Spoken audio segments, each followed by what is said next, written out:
ഞാൻ ഇന്ന് നിങ്ങളുമായിട്ട് ഷെയർ ചെയ്യാൻ പോകുന്നത് സെൻസറി ഗാർഡൻ എന്ന് പറയുന്ന ഒരു കോൺസെപ്റ്റിനെ കുറിച്ചിട്ടാണ്. കുട്ടികളുടെ സ്വഭാവ രൂപീകരണത്തിന് കുഞ്ഞുങ്ങളിൽ തന്നെ നേരത്തെ വൈകല്യങ്ങൾ കണ്ടുപിടിച്ച് അതിൻ്റെ പരിഹാരങ്ങൾ നിർദ്ദേശിക്കുന്ന DEIC എന്ന് പറയുന്ന ഗവൺമെൻറ്റിൻ്റെ ഒരു സംവിധാനമുണ്ട്.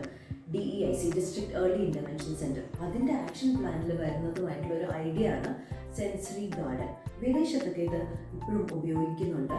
ഓട്ടിസ്റ്റിക് ആയിട്ടുള്ള കുട്ടികളിലും സ്പെഷ്യൽ നീഡ്സ് വേണ്ടുന്നുള്ള കുട്ടികളിലും ഒക്കെ വളരെ എഫക്റ്റീവായിട്ട് ചെയ്യുന്ന ഒരു കോൺസെപ്റ്റാണ് സെൻസറി ഗാർഡൻ. അപ്പോൾ അത് വളരെ സിമ്പിളാണ്. നമുക്ക് അതിൻ്റെ ഐഡിയ മനസ്സിലാക്കിയാൽ നമുക്ക് തന്നെ ചെയ്യാവുന്ന ഒരു ചെറിയൊരു വലിയ കാര്യമാണ് സെൻസറി ഗാർഡൻ എന്ന് പറയുന്നത്. ഇതിനെക്കുറിച്ച് കൂടുതൽ സംസാരിക്കാനായിട്ട് നിലമേലിലുള്ള കൊല്ലം ജില്ലയിലെ നിലമേലിലുള്ള പുതുശ്ശേരിയിൽ ഗാർഡൻസിൽ നൂറ നമ്മളുമായിട്ട് ജോയിൻ ചെയ്യുന്നുണ്ട്. നൂറ കൂടുതൽ ഇതിനെക്കുറിച്ച് വിശദീകരിക്കും. നിങ്ങൾക്ക് ഇതിനെക്കുറിച്ച് കൂടുതൽ എന്തെങ്കിലും സംശയങ്ങൾ ഉണ്ടെങ്കിൽ തീർച്ചയായിട്ടും കമൻസിൽ ഇടുക, ഞാൻ അതിന് റിപ്ലൈ തരാം. ഇത് വീഡിയോ ഇഷ്ടപ്പെടുകയാണെങ്കിൽ മറ്റുള്ളവരായിട്ടൊന്ന് ഷെയർ ചെയ്യണം.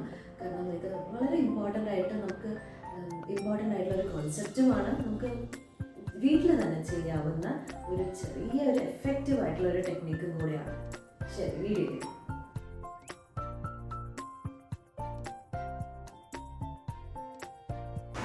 ഞാനിന്ന് നിങ്ങളുമായിട്ട് ഷെയർ ചെയ്യാൻ പോകുന്നത് സെൻസറി ഗാർഡനെ പറ്റിയാണ്.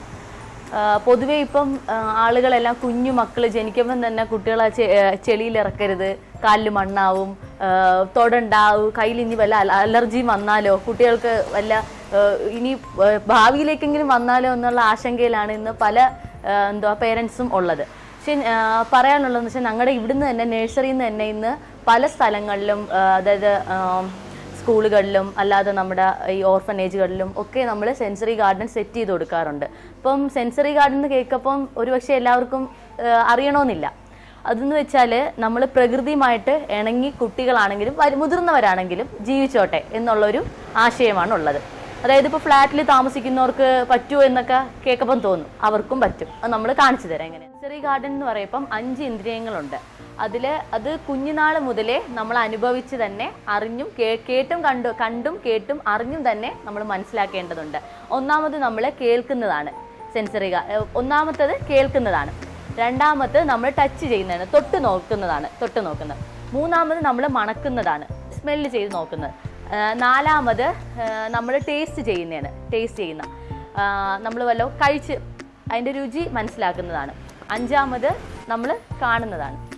അപ്പം ഇത് 5ഉം ഒരു കുട്ടി ജനിച്ചാൽ ആ കുട്ടിക്ക് നമ്മൾ പറഞ്ഞു കൊടുക്കുന്നതിനെക്കാട്ടിയും അത് അനുഭവിച്ച് അറിയാനുള്ള ഒരു സറൗണ്ടിങ്, നമ്മളൊരു പ്രകൃതിയായിട്ട് ഇണക്കാനുള്ള ഒരു സംഭവം നമ്മൾ ഓരോ മാതാപിതാക്കളും ചെയ്തു കൊടുക്കണമെന്ന് പറയണം. കാരണം ഫ്ലാറ്റിൽ താമസിക്കുന്നവർ വിചാരിക്കും നമ്മളിപ്പോൾ എങ്ങനെ ഇത് ചെയ്യും, നമുക്ക് സ്ഥലം ഇല്ലല്ലോ, ഒന്നും ഇല്ലല്ലോ എന്ന്. ഇപ്പോൾ ഉദാഹരണത്തിന് നമ്മുടെ ഈ പുതുശ്ശേരിയിലുള്ള ഒരു ഫൗണ്ടെയിനാണിത്. ഈ ഫൗണ്ടെയിനകത്ത് വെള്ളം ഒഴുകുന്നുണ്ട്. അപ്പം അത് കുട്ടി കേൾക്കുന്നുണ്ട്, വെള്ളത്തിൻ്റെ സൗണ്ട് ഇങ്ങനെ നന്നായിട്ട് കുട്ടി കേൾക്കുന്നുണ്ട്. അതേസമയം കുട്ടി ചെടി തൊട്ട് നോക്കുന്നു, കല്ലുകൾ തൊട്ട് നോക്കുന്നു. ഇതിലുള്ള ഓരോ സംഗതിയും കുട്ടി തൊടൊപ്പം അതിൻ്റെ ഓരോ സംഭവങ്ങളും കുട്ടി അനുഭവിച്ചറിയുന്നു.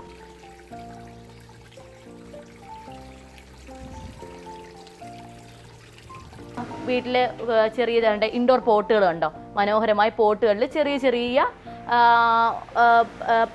ഫ്രൂട്ട്സിൻ്റെ ആണെങ്കിലും ഒക്കെ നമ്മൾ വീട്ടിൻ്റെ ആ ഫ്ലാറ്റിൽ താമസിക്കുന്നവരാണെങ്കിലും അവിടെ വെയിൽ കിട്ടുന്ന സ്ഥലത്തായിട്ട് ഫ്രൂട്ട്സിൻ്റെ ബിയർ ഫ്രൂട്ട് ഉണ്ട്, മിറാക്കിൾ ഫ്രൂട്ട് ഉണ്ട്, അങ്ങനെ പലതരം ഫ്രൂട്ടുകൾ ഇപ്പോൾ അവൈലബിൾ ആയിട്ടുണ്ട്. ആ ഫ്രൂട്ടുകളൊക്കെ വെച്ച് കുട്ടികൾ അതൊരെണ്ണം പറിച്ച് കഴിച്ചു നോക്കുമ്പോൾ പ്രകൃതി അറിയും.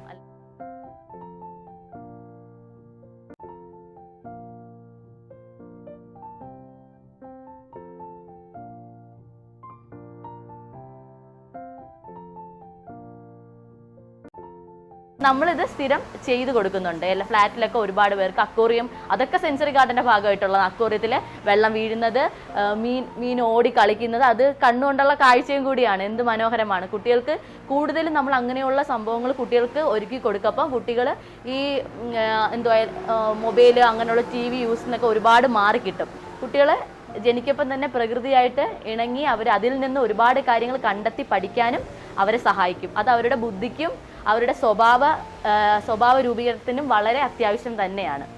മാതാപിതാക്കൾ എന്താ ചെയ്യുക, നമ്മൾ കുട്ടികളെ കൊണ്ട് തന്നെ ഇതിൻ്റെ ഒരു ഭാഗമാക്കാൻ ശ്രമിക്കണം. അതായത് ഇപ്പം അക്വേറിയം ടാങ്ക് ഉണ്ടെങ്കിൽ, ആമ്പൽ വളർത്തുന്നുണ്ടെങ്കിൽ അതിനൊക്കെ മീനുകൾക്ക് തീറ്റയിട്ട് കൊടുക്കണമെന്നും, പിന്നെ എന്താ കുഞ്ഞിനെയൊക്കെ വളർത്തുന്ന രീതിയിൽ വീട്ടിൽ ചുറ്റുപാടിൽ എല്ലാവർക്കും എന്താ പറയുന്നത് മടിയാണ്. എന്ന് വെച്ചാൽ നമുക്ക് കൊണ്ട് പറ്റൂലായിരിക്കും, നമ്മൾ ചെയ്താൽ ശരിയാവൂല, ഒരുപാട് ഒഴിവുകേടുകൾ നമ്മൾ തന്നെ കണ്ടെത്തും. പക്ഷെ അതിലുപരി ചെറിയ ഒരു വീട്ടിൻ്റെ ഒരു സിറ്റ് ഔട്ടിൽ തന്നെ നമുക്ക് സെൻസറി ഗാർഡൻ നമുക്ക് ചെയ്യാൻ പറ്റും.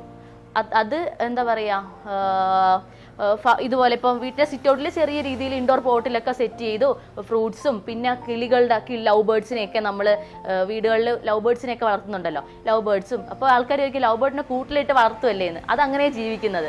അപ്പോൾ അത് നമുക്ക് ഇങ്ങനെയുള്ള ആവശ്യങ്ങൾക്ക് കുട്ടികൾക്ക് വേണ്ടി വീട്ടിൽ തന്നെ പെറ്റുകൾ, പൂച്ച ഒക്കെ വളർത്തുന്നുണ്ട്. അപ്പോൾ അതുമായിട്ടൊക്കെ ഇണങ്ങി വന്നാൽ കുഞ്ഞുങ്ങൾക്ക് നല്ല ഒരു എനർജി ആയിരിക്കും, നല്ലൊരു എനർജി ആയിരിക്കും കുട്ടികൾക്ക് കിട്ടുന്നത്.